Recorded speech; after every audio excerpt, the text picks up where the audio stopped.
বাংলাদেশের জনগণের ভোটের অধিকার প্রতিষ্ঠার জন্য, বাংলাদেশের মানুষের দাবি এবং অধিকার প্রতিষ্ঠার জন্য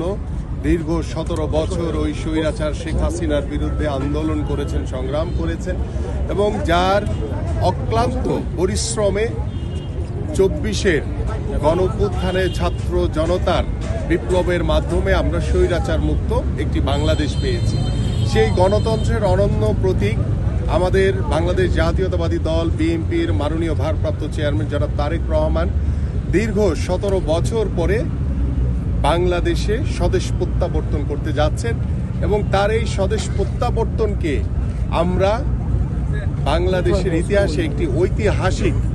স্বদেশ প্রত্যাবর্তনের রূপ দিতে চাচ্ছি এবং বাংলাদেশের প্রত্যেকটি গণতন্ত্রকামী মানুষ,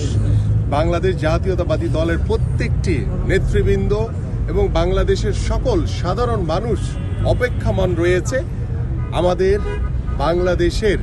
শুধু বাংলাদেশ জাতীয়তাবাদী দল বিএনপির নেতা নন তিনি বাংলাদেশের একজন গণতন্ত্রের প্রতীক হিসেবে ইতিমধ্যে বাংলাদেশের মানুষের কাছে প্রতিষ্ঠিত হয়েছেন। আমাদের সেই বাংলাদেশের নেতা মাননীয় ভারপ্রাপ্ত চেয়ারম্যান জনাব তারেক রহমান আগামী 25শে ডিসেম্বর বাংলাদেশে স্বদেশ প্রত্যাবর্তন করতে যাচ্ছেন এবং তার স্বদেশ প্রত্যাবর্তন উপলক্ষে ইতিমধ্যে সারা বাংলাদেশে একটি সাজ রব, একটি উৎসুক এবং উৎসাহিত এবং বাংলাদেশের মানুষের ভিতরে, বাংলাদেশের গণতন্ত্রকামী মানুষের ভিতরে একটি আনন্দ বহমান রয়েছে। সেই আনন্দর বহমানকে আরও সুসজ্জিত করার জন্য, আরও আন্তরিকভাবে করার জন্য ইতিমধ্যে আমরা আমাদের মাননীয় ভারপ্রাপ্ত চেয়ারম্যান জনাব তারেক রহমানকে অভ্যর্থনা এবং বরণ করে নেওয়ার জন্য সার্বিকভাবে প্রস্তুতি গ্রহণ করেছি এবং সর্বশেষ আমাদের ইতিমধ্যে আপনারা দেখছেন যে আমাদের মাননীয় ভারপ্রাপ্ত চেয়ারম্যান জনাব তারেক রহমান 25শে ডিসেম্বর সকালবেলা যখন তিনি বাংলাদেশের মাটিতে ল্যান্ড করবেন এবং ল্যান্ড করার পরে আমরা এয়ারপোর্টে তাকে সকলেই আমরা অভ্যর্থনা এবং বরণ করে নিব এবং পরক্ষণে তিনি সরাসরি আমাদের মাননীয় চেয়ারপারসন দেশনেত্রী বেগম খালেদা জিয়া, তিনি অসুস্থ অবস্থায় এভার কেয়ার হসপিটালে চিকিৎসাধীন অবস্থায় রয়েছেন, তাকে দেখার জন্য তিনি সরাসরি এয়ারপোর্ট থেকে এই 300 ফিট হয়ে তিনি এভার কেয়ার হসপিটালে যাবেন। তো সেই 300 ফিটে প্রতিমধ্যে বাংলাদেশের মানুষের জন্য, যার নেতৃত্বে বাংলাদেশ জাতীয়তাবাদী দল বিএনপি এবং এদেশের সাধারণ মানুষ ঐক্যবদ্ধভাবে ওই স্বৈরাচার শেখ হাসিনার বিরুদ্ধে আন্দোলন করেছে, সংগ্রাম করেছে, সেই মানুষ, সেই দেশবাসীর প্রতি তিনি কৃতজ্ঞতা এবং ধন্যবাদ জ্ঞাপন করবেন এবং সেই প্রতিমধ্যে তিনি বাংলাদেশের মানুষের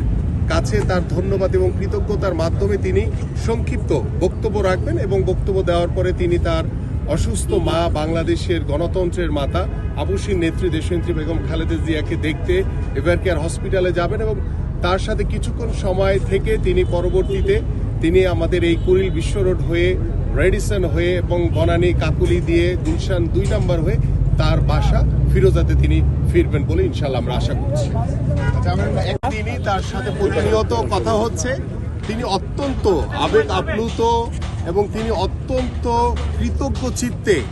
আমাদের বাংলাদেশ জাতীয়তাবাদী দলের প্রত্যেকটি নেতা কর্মীদের মাঝে ফিরে আসার জন্য তিনিও উদ্গ্রীব হয়ে অপেক্ষা রয়েছেন এবং বাংলাদেশের মানুষের কাছে তিনি কৃতজ্ঞতা এবং ধন্যবাদ জ্ঞাপন করার জন্য তিনি অপেক্ষমান রয়েছেন। তা আমরা আশা করছি বাংলাদেশের মানুষ যেভাবে তাকিয়ে আছে আমাদের প্রিয় নেতাকে বরণ করে নেওয়ার জন্য এবং আমাদের প্রিয় নেতা তিনিও অপেক্ষমান রয়েছেন যে বাংলাদেশের সকল গণতন্ত্রকামী বাংলাদেশের প্রত্যেকটি মানুষের সাথে দেখা করার জন্য, তাদের সাথে সৌজন্য সাক্ষাৎ করার জন্য এবং তাদের সাথে কথা বলার জন্য। তো সবকিছু মিলিয়ে আমরা